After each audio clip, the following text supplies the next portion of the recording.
1980 সালের এক শীতের সকাল, কুয়াশায় ঢাকা পাবনা জেলার এক ছোট গ্রাম। মাটির ঘর, ঘরের ছাউনি, আর পাশে টালির ঘরে মা চুলায় খড় জ্বালাচ্ছেন। সেই ঘরেই জন্ম নেয় এক শিশু, নাম তার আবির। ছোটবেলা থেকেই আবির ছিল কৌতূহলী। যখন অন্য ছেলেরা মাঠে ঘুড়ি ওড়াত, সে তখন কাদায় ভিজে যাওয়া পুরনো বই হাতে বসে থাকত। কিন্তু তার বাবা, একজন দিনমজুর, প্রায়ই বলতেন, বাবা, বই পড়লে পেট ভরবে না, আগে ঘরে ভাত আন। তবু আবির থামেনি। প্রতিদিন কাজের ফাঁকে স্কুলে যেত, কারো পুরনো খাতায় নিয়ে লিখত, কোনো পেন্সিলের ছোট টুকরোও ফেলে দিত না। তার শিক্ষক মফিজ স্যার একদিন ক্লাসে বললেন, যে মানুষ নিজের পরিশ্রমে উঠে দাঁড়ায়, তার দারিদ্র্য একদিন লজ্জা পায়। এই কথাটা আবিরের মনে এমনভাবে গেঁথে গেল যেন এটাই তার জীবনের মূল মন্ত্র।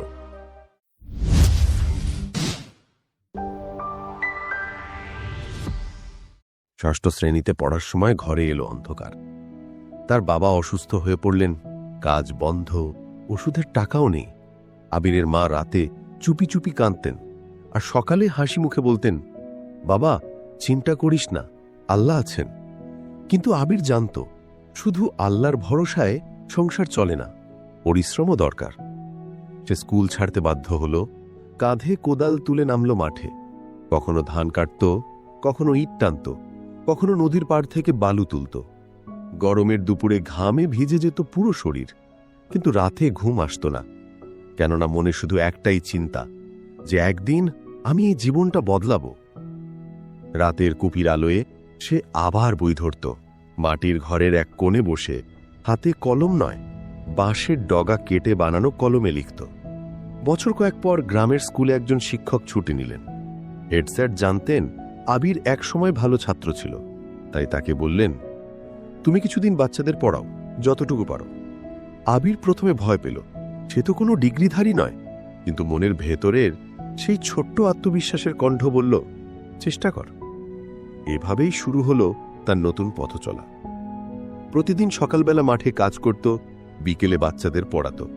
ছোট ছোট ছাত্ররা তার কথা শুনে মুগ্ধ হতো, কারণ সে শুধু বইয়ের অঙ্ক শেখাতো না, সে শেখাতো জীবনের হিসাব। সে বলতো, তোমরা জানো, গরিব ঘরে জন্ম নেওয়া অপরাধ নয়, অপরাধ হলো স্বপ্ন না দেখা। ধীরে ধীরে গ্রামের সবাই তার প্রতি সম্মান দেখাতে শুরু করলো। আগে যারা তাকে মজুরের ছেলে বলতো, তারা এখন বলতো, এই ছেলেটা আলাদা, এর চোখে কিছু আছে। গ্রামের চেয়ারম্যান তাকে ডাকলেন, আবির, তুই তো পড়াতে পারিস ভালো, আমি তোকে শহরে পাঠাবো শিক্ষক প্রশিক্ষণ নিতে। আবির প্রথমে বিশ্বাসই করতে পারল না। তার জীবনে এটা যেন অলৌকিক ঘটনা। শহরে গিয়ে শুরু হলো নতুন সংগ্রাম। ভাড়া বাসায় জায়গা পেল না, তাই মসজিদের বারান্দায় ঘুমতো।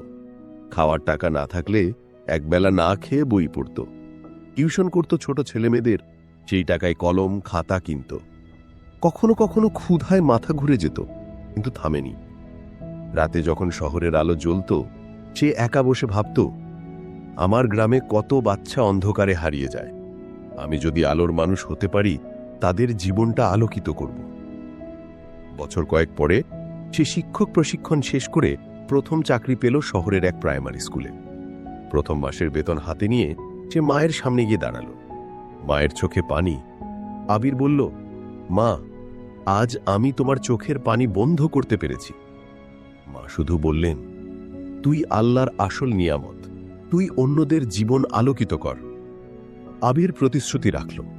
কিছু বছর পর সে নিজ গ্রামের দিকে ফিরে গেল এবং নিজের হাতে একটা স্কুল গড়ে তুলল, আলো প্রাথমিক বিদ্যালয়।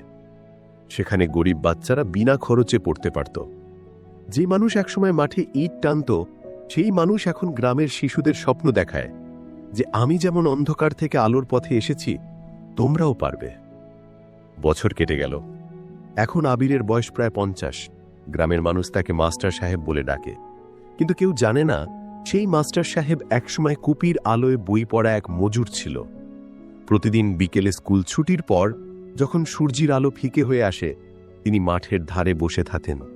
দূরে শিশুরা দৌড়াচ্ছে, হাসছে, তার মুখে হাসি ফুটে ওঠে। নিজের জীবনের দিকে ফিরে তাকিয়ে তিনি মনে মনে বলেন, আমি কিছুই পাইনি সহজে, কিন্তু প্রতিটি কষ্টই আজ আমাকে শক্ত করেছে। তুমি যতই দরিদ্র হও না কেন, যদি তোমার ভেতরে আগুন থাকে, যদি তুমি নিজের পরিশ্রমে বিশ্বাস রাখো, তাহলে একদিন তুমি সেই আলো হবে যা অন্ধকারে হারিয়ে যাওয়া মানুষদের পথ দেখাবে।